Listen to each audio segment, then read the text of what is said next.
Sir, ये नियम कहता है कि जिस व्यक्ति ने अपना भाषण समाप्त किया हो, अगले भाषण तक उसको सदन में रुकना है। बार बार राहुल गांधी जी भाषण देते हैं और यहाँ से भाग लेते हैं और सुनने के लिए कभी तैयार नहीं रहते।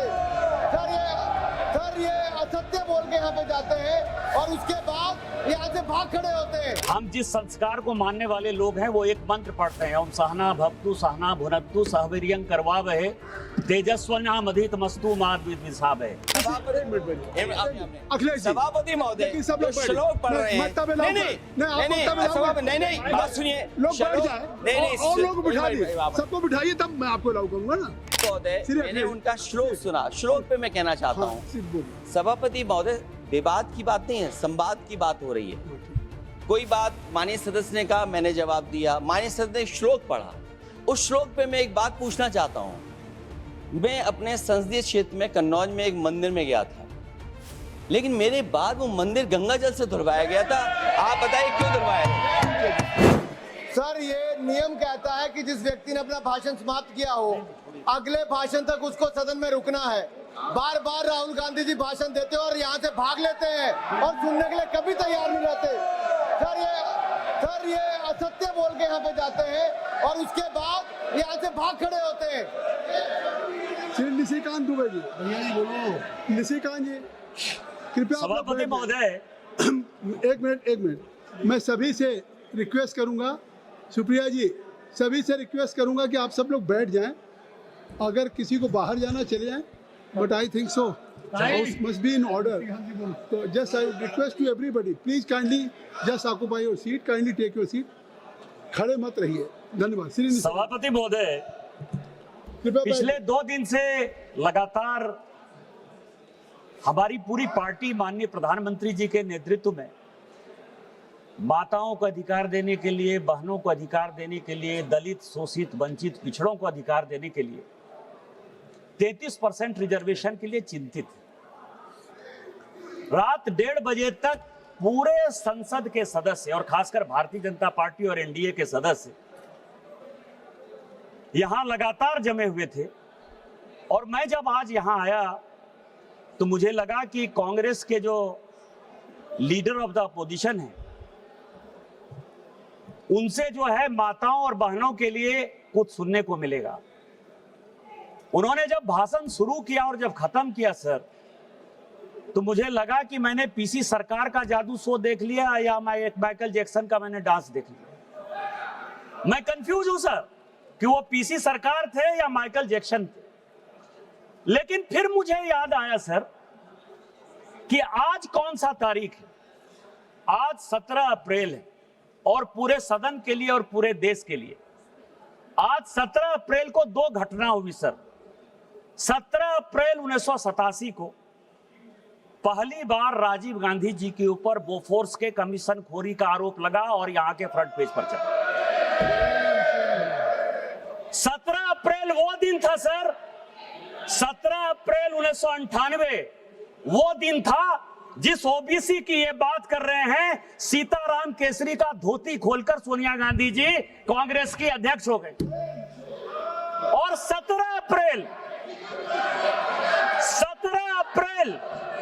1999 वो दिन था जिस दिन कि अटल बिहारी वाजपेयी की सरकार को जबरदस्ती क्रिश्चियन लॉबी के दबाव में गिरधर गमांग को वोट दिलाकर यही इस्तीफा दिला के दिया गया।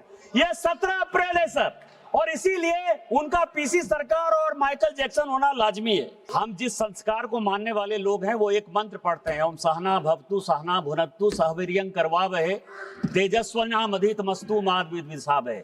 हमारे लिए schedule caste, schedule tribe, OBC, forward, backward सब बराबर है। हम उसके सबके कल्याण के लिए काम करते हैं।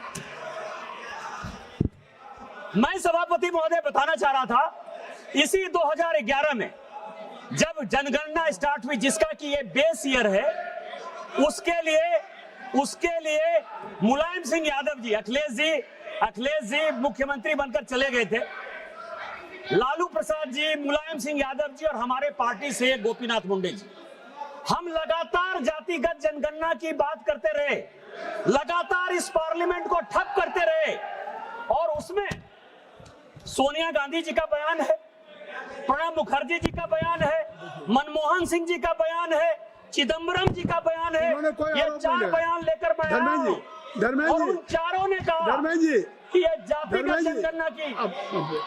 अच्छा एक मिनट अखिलेश जी क्या कर रहे हैं सुनिए। ये जो निशिकांत जी, सभापति एक मिनट बैठिए। अखिलेश जी, सभापति महोदय लेकिन सब जो लोग बैठ- श्लोक पढ़ नहीं, रहे हैं, मत तब अलाउ नहीं कर- नहीं, आप मत तब अलाउ कर- नहीं, बात सुनिए, लोग बैठ श्लोक- जाए नहीं, और लोग बिठा एक दिए, मिनट, सबको बिठाइए तब मैं आपको अलाउ करूंगा ना। आप सब लोग बैठ जाए, मैं आपको अलाउ कर रहा हूँ। उनको मैंने बिठा दिया, आप लोग बैठ जाए, आप लोग बैठ जाए तब मैं आपके नेता को अलाउ करूंगा। अगर आप नहीं बैठेंगे तो मैं निशिकांत जी को खड़ा करूंगा, आपको अलाउ करूंगा। लेकिन बैठ जाए, अवधेश जी आप बैठ जाइए, आप सभी, बीरेन जी आप बैठ जाइए, बीरेन जी बैठ जाइए, सभी लोग बैठ जाइए, सरोज जी बैठ जाइए। मैं आपको समय दे रहा हूँ, नहीं मैं आपको समय दे रहा हूँ। एक मिनट, हाउस को इन ऑर्डर कर लीजिए। महोदय सिर्फ मैंने एक- उनका श्लोक सुना, श्लोक पे मैं कहना चाहता हाँ, हूँ, सिर्फ बोलिए। सभापति महोदय विवाद की बात नहीं है, संवाद की बात हो रही है। हाँ, ठीक। कोई बात माननीय सदस्य ने कहा, मैंने जवाब दिया, माननीय सदस्य ने श्लोक पढ़ा। उस श्लोक पे मैं एक बात पूछना चाहता हूं। मैं अपने संसदीय क्षेत्र में कन्नौज में एक मंदिर में गया था, लेकिन मेरे बाद वो मंदिर गंगा जल से धुलवाया गया था। आप बताइए क्यों धुलवाया गया? सिर्फ निशिकांत जी, अब जिसने भी गंगा जल से धुलवाया उसने गलत काम किया अब नहीं, और वो सभी अपराधी हैं और उनके ओके। ऊपर अपराध की सजा चलनी चाहिए, कानून के हिसाब से उनका न्याय होना बात चाहिए। होगी। अब आपकी बात आ गई। चलो, ठीक, निशिकांत जी, मैं ये कह रहा था, सभापति महोदय आप कान पकड़कर हमसे माफी मांगोगे, मैं कान पकड़कर भी माफी मांग लूंगा। मैंने तो गंगा जल से नहीं धुलवाया है, जिसने भी गंगा जल से धुलवाया उसने गलत काम किया है। हमारा इससे क्या संबंध है? अपराधी अपराधी है, चाहे किसी भी जाति धर्म वर्ग संप्रदाय का व्यक्ति यदि अपराधी है तो अपराधी है और उसको कानून के हिसाब से सजा मिलनी चाहिए।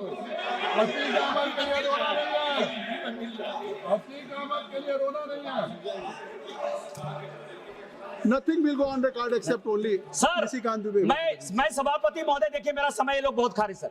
जातिगत जनगणना की बात कर रहा था। सोनिया गांधी जी ने कहा कि जातिगत जनगणना संविधान के दायरे में नहीं है, हम इसका विरोध करते हैं। चिदम्बरम साहब ने कहा, मैं 2011 की बात कर रहा हूं, चिदम्बरम साहब ने कहा कि जातिगत जनगणना जो है इस देश को डिवाइड करेगी। प्रणब मुखर्जी जी लीडर थे, उन्होंने कहा कि जातिगत जनगणना 1931 के बाद से नहीं हुई है, किसी कीमत पर नहीं होगा। और अंत में मनमोहन सिंह जी ने तो और भी रिकॉर्ड तोड़ दिया सर। उन्होंने कहा कि हमारी सरकार रहे या जाए इसी सदन हम जातिगत जनगणना नहीं करेंगे। लेकिन गोपीनाथ मुंडे, लालू प्रसाद यादव जी और नेताजी मुलायम सिंह यादव जी का मैं बधाई और धन्यवाद देना चाहता हूं कि जिनके प्रयास से उस वक्त की कांग्रेस सरकार को झुकना पड़ा और जातिगत जनगणना जो है हुई, जिसका कि डाटा कई एक गलतफहमियों के कारण जो है अभी तक नहीं रिलीज हुआ और जातिगत जनगणना हमारी सरकार करा रही है और 2027-29 में वो आ जाएगा।